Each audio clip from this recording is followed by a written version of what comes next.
Welcome back ناظرین. Programme کے شروع میں ہم نے آرٹیکل 103 کا بھی ذکر کیا تھا، جس کے مطابق کوئی بھی گورنر پاکستان میں کوئی ایسا کام نہیں کر سکتا جس سے اسے کوئی تنخواہ مل رہی ہو.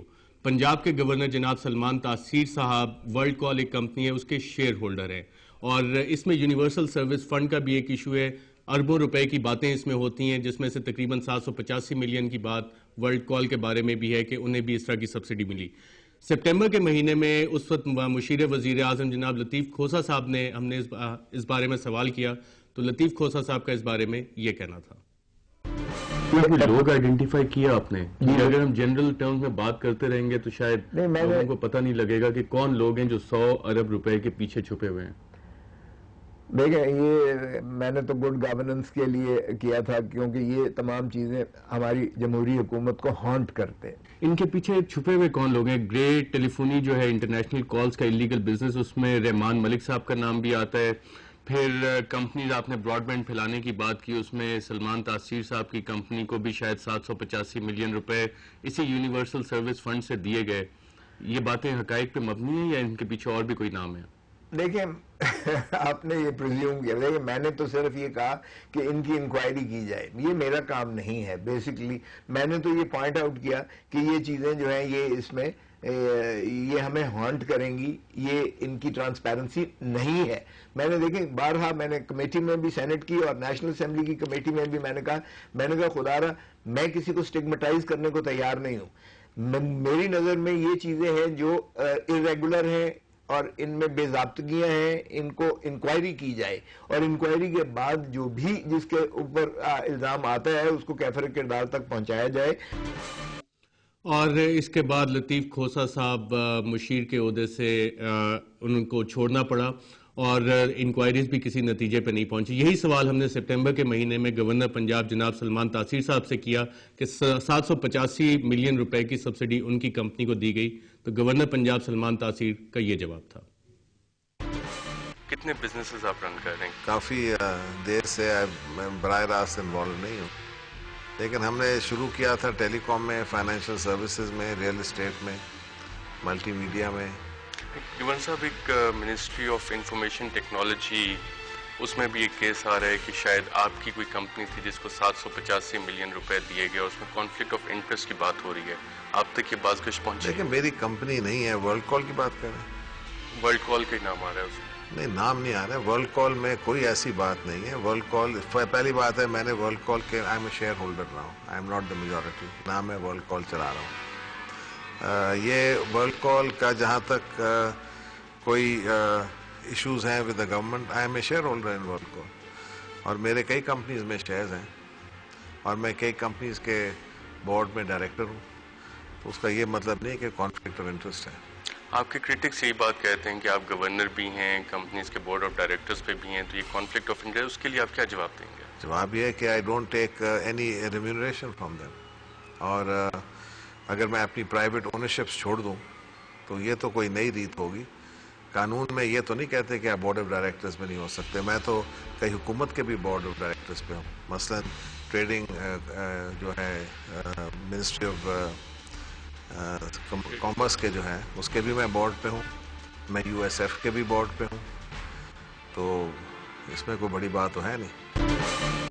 یہ تھے گورنر پنجاب جو کہہ رہے تھے کہ وہ بورڈ آف ڈائریکٹرز پہ ہے بہت ساری کمپنیز کے، اور جس یونیورسل سروس فنڈ کا ذکر ہو رہا تھا اس کے بھی بورڈ آف ڈائریکٹر میں گورنر پنجاب تھے. اور یہ مسئلہ نیشنل اسمبلی کی اسٹینڈنگ کمیٹی میں بھی اٹھا، اور جو دستاویزات ہمارے سامنے ہیں اس میں ایک بہت امپورٹنٹ بات ہے جو میں کلیریفائی کرتا جاؤں کہ یو ایس ایف بورڈ کی 19ویں میٹنگ جو ہوئی تھی اکتوبر 2009 کو، اس میں گورنر پنجاب شریک نہیں ہوئے، اور اس کی وجہ جو بتائی جا رہی ہے گورنر ہاؤس کی طرف سے وہ یہ تھی کہ U S F board members کے لیے 10,000 روپے پر میٹنگ تنخواہ مقرر کر دی گئی تھی. اشرف سونا صاحب، آپ نے گورنر پنجاب کو بھی سنا، اس سے پہلے لطیف کھوسہ صاحب کو بھی سنا. آپ کو کیا لگتا ہے کہ یہاں پہ کوئی کانفلکٹ آف انٹرسٹ آ رہا ہے آرٹیکل 103 کے مطابق؟ بڑی دونوں کی گفتگو میں ہی نتیجہ نکل رہا ہے، اور جیسا آپ نے شروع میں کہا کہ پاکستان کا کوئی گورنر کسی ایسے عہدے پہ کام نہیں کر سکتا جہاں سے اس کو تنخواہ ملتی ہو.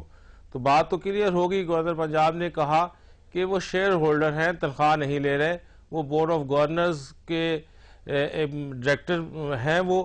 لیکن یہ بھی انہوں نے کہا کہ آپ نے خود کہا کہ وہ ایک میٹنگ میں اس لیے شامل نہیں ہوئے کہ وہاں 10,000 ان کو تنخواہ ملتی ہے. تو آپ معاملہ کلیئر ہو گیا کہ وہ کسی جگہ پہ بھی بطور ملازم تنخواہ نہیں لے رہے, اب بزنس میں حصے دار ضرور ہیں, اور میرا نہیں خیال کہ آئین میں کہیں گورنر یا صدر پاکستان کو منع کیا گیا ہو کسی ذاتی کاروبار میں حصہ لینے سے. رانا ثناء اللہ صاحب, یونیورسل سروس فنڈ کے آپ بورڈ میں بھی ہو, گورنر پنجاب میں ہو, اور آپ ہی کی کمپنی کو سبسڈیز مل رہی ہوں, اور آپ شیئر ہولڈرز بھی ہو اس کمپنیز کے, ڈاکومنٹس میں نظر آ رہا ہے کانفلکٹ نہیں ہے, تو میں سمجھتا ہوں یہ تو پھر میں نہ مانو والی بات ہے. کوئی آدمی جو ہے پھر یعنی اگر وہ تسلیم نہ کرے تو اس کا تو پھر کوئی اور جو ہے وہ حل نہیں ہے ماں سوائے اس کے کہ اسے پروسیڈ کیا جائے. یہ تو کلیئر کٹ جو ہے وہ انٹرسٹ کے کانفلکٹ کرنے کا معاملہ ہے, اور اس میں بالکل 2+2=4 ہے, اس میں کوئی دوسری بات نہیں ہے. یہ بالکل واضح ہو گیا جس چیز, کیونکہ انہوں نے ہر چیز کو تسلیم کیا ہے کہ ہاں میں بورڈ آف ڈائریکٹرز پہ بھی ہوں, وہ کمپنی بھی میری ہے, اور سبسڈی بھی انہوں نے جو ہے وہ لی ہے.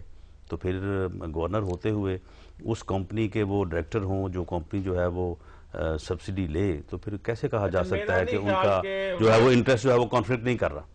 ارشد, یہاں پہ میں اگر تھوڑی کلیئر کرنا چاہتا ہوں, بات یہ ہے کہ اگر تو گورنر صاحب کی بیشنگ کے لیے پروگرام ہم نے کیا ہے تو پھر تو ایک علیحدہ بات ہے.